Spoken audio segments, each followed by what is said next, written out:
최근에 새로운 정부가 들어섰잖아요. 새로운 정부가 나오면 부동산 정책에 대해서 많이 인수위원회에서 좀 많이 얘기하고 했는데 지금 정부는 부동산은 조금 관심을 내려놓고 주식시장에 조금 힘을 실어주는 것 같아요. 어떻게 보고 계세요? 보통 이제 새 정부가 들어오거나 네. 두 후보가 경쟁할 때 공약집이 나와요. 그래서 이제 민주당에서 대선 공약집이 나왔습니다. 일단 메인 편이 한 180페이지 되는데 네. 부동산 공약을 막 찾았어요. 네. 반 페이지 나와요. 반 페이지. 이것도 온전하게 독립된 챕터도 아니고 어떤 챕터 하위 단계에 있던 그래서 네. 뭐 세 줄 정도 나오는데 뭐 네. 특별한 것은 없고 세금 규제보다는 네. 공급 위주로 부동산 시장을 안정화하겠다라고 네, 네. 하는 게 메인이었었고 네. 서민층들을 위한 좋은 공급주택을 피겠다 이게 다예요. 아마 부동산 관련해서는 이번 정부에서는 1순위는 아니었던 것 같고요. 아마 이제 이번 정부는 지금까지 해오는 여러 가지 모습들만 봐도 주식 시장을 조금 활성화하려고 하는 모습들이 보여서 아마 주식 시장 다다음 정도 순위로 부동산을 생각하고 있는 것이 아닌가 이해를 하고 있습니다. 일단 사실 소장님도 전문가님이시지만 사실 정부 정책이 막 이렇게 감나라 배나라보다는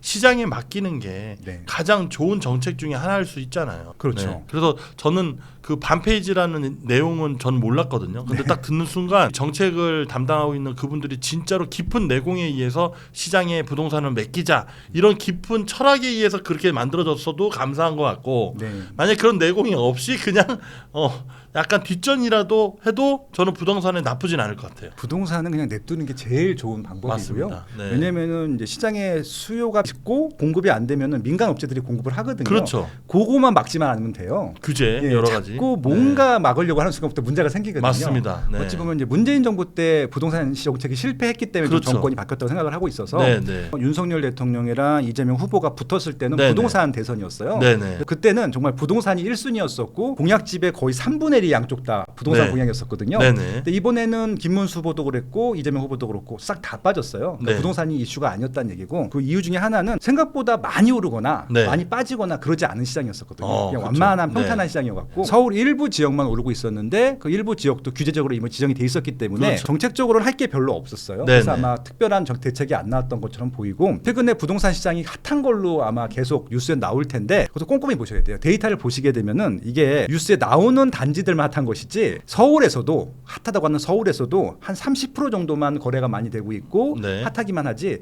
70%는 거의 잠잠해요. 그래서 이것도 좀 데이터로 좀 쪼개서 보시게 되면은 생각보다 과열된 시장은 아니다. 그렇게 좀 말씀드리고 싶네요. 저번 3월 달인가요? 거래량이 조금 위로 치고 갔었던 적이 있었잖아요. 그때 이후부터는 거래량이 좀 감소하고 있고 30% 정도의 비중만 조금 왔다 갔다 하고 있는 정도가 현실이다. 실질적으로 이사를 잘 못했어요. 2022년도에는 서울 아파트 거래량이 통상적으로 한 5천 건에서 1만 건 정도 나와야 보통인데 한 달에 600건, 800건이 나왔었어요. 네. 그러면 이사를 못 가고 있는 거잖아요. 네네. 그 수요가 3년 동안 누적돼 있다가 2025년도 그때 3월 전후에서 터진 거예요. 네. 근데 터졌던 이유 중에 하나가 이재명 후보가 될 것 같잖아요. 그렇죠. 그 당시에도. 네, 그 당시에도. 예, 될 것 같으니까 아무래도 민주당 정부가 정권을 잡게 되면은 규제를 하지 않겠느냐라고 네. 하는 조금 조급함. 그리고 또 스트레스 DSR 3단계가 7월 달부터 시행이 되기로 되어 있었기 때문에 네. 여러 가지 요인 때문에 이게 투기 목적이 아니라 네. 3년 동안 있어서 못했고 더 네. 늦었다가는 규제하게 되면 더 집사기도 어렵고 대출받기도 어렵기 때문에 네. 그런 수요가 아마 3월 달 전후로 몰렸던 것 같아요. 그래서 이제 제가 예상하기로는 6월 달까지는 거래량이 좀 있다가 네네. 7월 넘어서는 거래량이 조금 줄지 않을까 그렇게 좀 예상하고 있습니다. 제가 지금 모두 발언 비슷하게 질문을 했는데 제가 무슨 느낌을 받고 있냐면 참 부동산을 좋아하시는 전문가 같다. 그러니까 전문가 중에 주식 전문가인데 주식 별로 안 좋아하면서도 먹고 살기 위해서 하는 후배들이 있고 선배들이 있었거든요. 네네. 근데 부동산을 정말 사랑하시는 것 같습니다. 거의 삶이죠. 근데 저는 이게 네. 뭐 부동산을 돈을 벌고 이런 차원은 아니었었고요. 네. 눈 뜨면은 그냥 너무 재밌는 거예요. 네. 그래서 저는 지금도 매일 답사 다니고 월화수목 금금금 뭐 일을 하고 있습니다.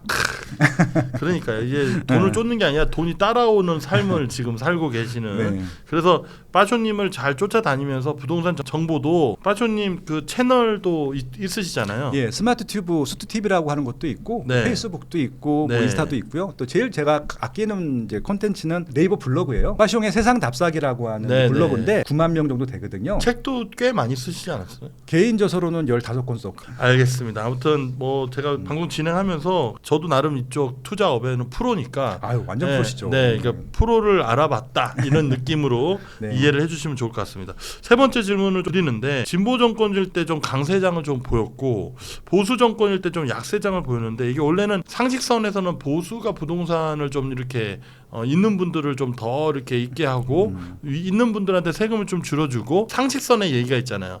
근데 뚜껑을 열어보면 왜 진보 정당이 정권을 잡으면 부동산이 올라가고 네. 그 현상을 여러 데이터로 알고 계시잖아요. 네. 그걸 좀 풀어서 좀 설명 좀 주시면 좋을 것 같습니다. 일단 결론부터 말씀드리면은 꼭 네. 그렇지는 않다. 그냥 우연의 일치였을 가능성이 높고요. 언론의 네. 약간 마사지. 그렇죠. 네, 재밌으니까. 네. 일단 이제 제가 대표적인 한번 대통령을 들어볼게요. 일단은 우리나라 역대 대통령 네. 이승만 대통령부터 지금 이재명 대통령까지 해서 네. 가장 규제를 심하게 했던 대통령이 누굴 것 같으세요? 문재인 정부 때? 문재인 대통령 때도 규제를 많이 했죠. 네네. 근데 비교도 하지 않을 정도로 규제를 많이 했던 두 대통령이 네. 박정희 대통령하고 노태우 대통령이었어요. 지금 우리가 받고 있는 대부분 규제 정책은 박정희 대통령이 다 만들었던 거였었고요. 네. 지금 다시 재탕하는 겁니다. 네네. 저는 솔직히 그런 규제보다는 가장 강한 규제는 공급으로 밀어버리는 것들이거든요. 노태우 대통령 때 네. 4년 만에 200만 원을 밀어버렸어요. 그것도 수도권에 네. 공급 폭탄이 떨어진 거죠. 네. 그래서 역사적으로 부동산 시장이 가장 안정되었던 정부가 노태우 대통령 후반 때랑 김영삼 대통령 그 사이거든요.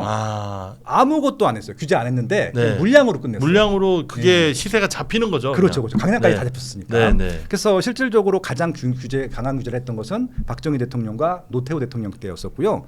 가장 완화 정책을 폈던 대통령은 누군 것 같으세요? 뭐 본의 아니게 뭐 박근혜 때 아닐까요? 가장 완화를 많이 했던 대통령은 김대중 대통령 때였습니다. 네. 그냥 말도 안 되게 다 풀어줬어요. 그래서 원래는 뭐 임대 사업을 하려고 하면은 아파트를 한 10채 사야 되는데 네. 그냥 2채만 사도 바로 임대 등록 해주고 뭐 양도세 면제, 뭐 세금을 다 면제해 줍니다. 네, 빨리 네. 사라고. 이번에 없애야 네, 됩니다. 네, 네. 지금 우리가 따지는 것들은 노무현 대통령 때부터 보통 따지거든요. 네. 2002년도부터 네, 네. 2002년도 이전 정부까지 따지게 되면은 오히려 보수 정부들이 더 강한 규제를 했고 민주 정부들이 더 완화를 했기 때문에 그냥 운이 그때그때 따랐던 것 같아요. 그러니까 예를 들어서 이제 김 대통령은 완화할 수밖에 없었던 게 IMF잖아요. 그렇죠. 지금 돈도 없고 시장이 돌지 않으니까 막 이렇게 좀 활성화 시켜줘야 되다 보니까 완화시켰던 것 같고 박정희 대통령 때나 노태우 대통령 때는 집이 절대 숫자가 부족했거든요. 네. 그러다 보니까 집을 많이 만들고 억지로 규제를 할 수밖에 없었던 상황이었던 것 같아요. 아마 이후에 있었던 것들도 정부 때문에 그렇게 된 것이 아니라 그냥 우연의 일치로 수요가 몰렸을 때 규제를 한 것일 뿐이고 네. 그다음에 조금 이제 좀 경기가 침체됐을 때 완화 정책을 폈던 것뿐인데 그때 마침 진보였고 보수였다고 보시면 될 것 같아요. 저는 부동산 시장이 안정되는 게 제 목표이지 그렇죠. 진보가 되든 보수가 되든 상관없고 네. 그냥 저는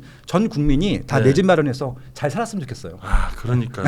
차 타고 가다 보면은 20대 30대 친구들도 저기 중에 왜 내 건물은 없지 하고 있잖아요. 근데 지금 20대 30대 친구들의 좀 안타까운 부분들은 뭐냐면은 네. 서울 집값이 많이 올랐잖아요.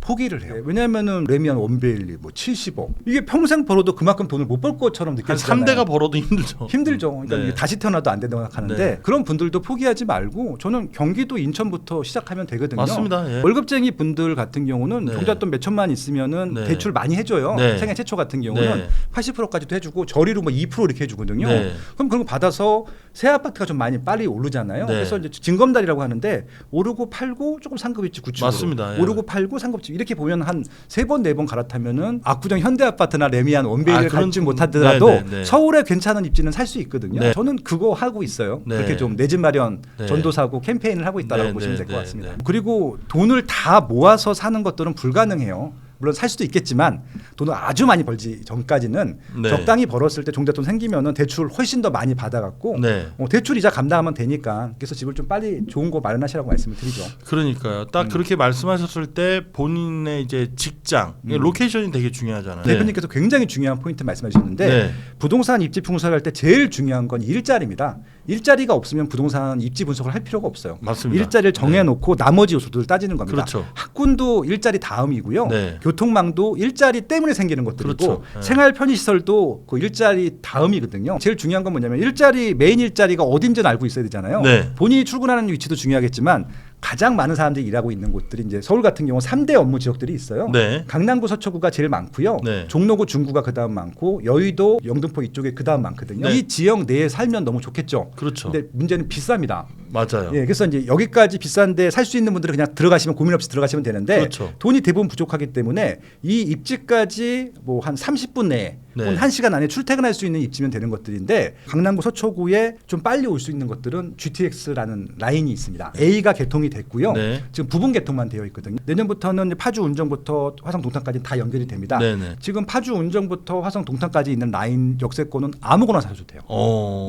진짜 아무거나 사셔도 됩니다. 그럼 역세권의 그 노선을 보고 네. 내가 현재 있는 환경과 내 직장과 이렇게 맞춰서 일단은 발품을 좀 팔아보면 그러니까 돈이 있으면 삼성역 네. 근처에 사시면 되는 것들이고 네네. 돈이 없을수록 이제 멀어지겠죠. 네. 동탄으로 가거나 파주 운정으로 가거나. 네네네. 근데 저는 파주 운정도 괜찮다고요.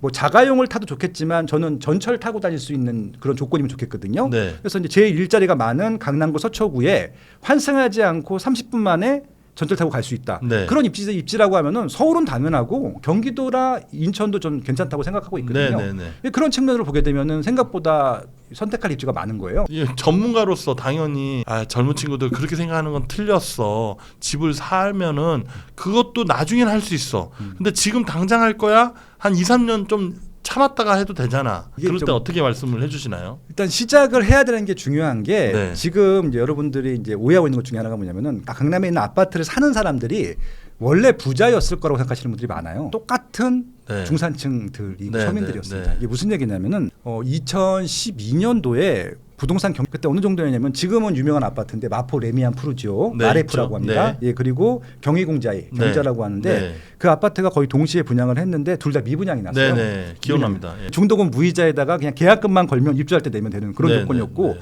대출도 거의 뭐 70% 이상 나오는 네, 거였고 네. 금리도 높지 않았었거든요. 네. 근데 사람들이 안 받아요. 그래서 이제 제 후배를 잘 꼬셔갖고 네. 3번 4번 보낸 다음에 네. 한 친구는 경희공자에 한 친구는 마레프를 분양받게 했어요. 네. 평당 2천씩이었어요. 네, 네. 아무튼 결론부터 말씀드리면은 그 아파트들이 지금 20억이 됐거든요. 친구들이 그걸 지금 갖고 있느냐? 제가 중간에 팔게 했어요. 네. 정확히 딱 4년 살게 한 다음에 팔게 했는데 한 친구는 8년 갖고 있었고 네. 8년 갖고 있다가 그 판 친구는 18억일 때 팔았어요. 그리고 어디로 보냈냐면 제가 그 역삼동의 구축으로 보냈어요. 네. 이 입지라고 하는 게요. 신축의 그 메리트가 떨어지면요. 그냥 구축이 되거든요. 네. 그럼 같이 또 구축만큼 올라요. 오. 결국은 이 친구는 6억에 시작해서 30억까지 그렇죠. 가는데 14년 걸렸어요. 와. 지금 이 말씀을 네. 드리는 이유는 지금도 그게 된다니까요. 6억부터 30억까지 가는데 여러분들 월급 모아서 절대 불가능합니다. 못하죠. 주식 투자를 잘하거나 네. 코인 투자를 잘하거나 네. 아니면은 이렇게 상급지 갈아타기라고 하는데 네. 두세 번 계속 그런 상급지로 갈아타는 거를 시작하려면 일단 집을 사야 돼요. 집을 사지 않으면은 네. 평생 강남구에 못 가. 네. 근데 일단 경기도든 인천이든 새 아파트로 시작을 하게 되면은 최소한 지금 강남구의 압구정 현대아파트는 못 가도 강남구의 웬만한 구축까지는 갈 수 있어요. 그럼 된 거잖아요. 이제 소장님의 말씀을 들으면서 우리 20대 30대 구독자분들도 꽤 많이 계시는데 뭔가 갑자기 안 되겠다. 이거 진짜 해야 되는 거 아니야? 이런 마음이 들 것 같아요.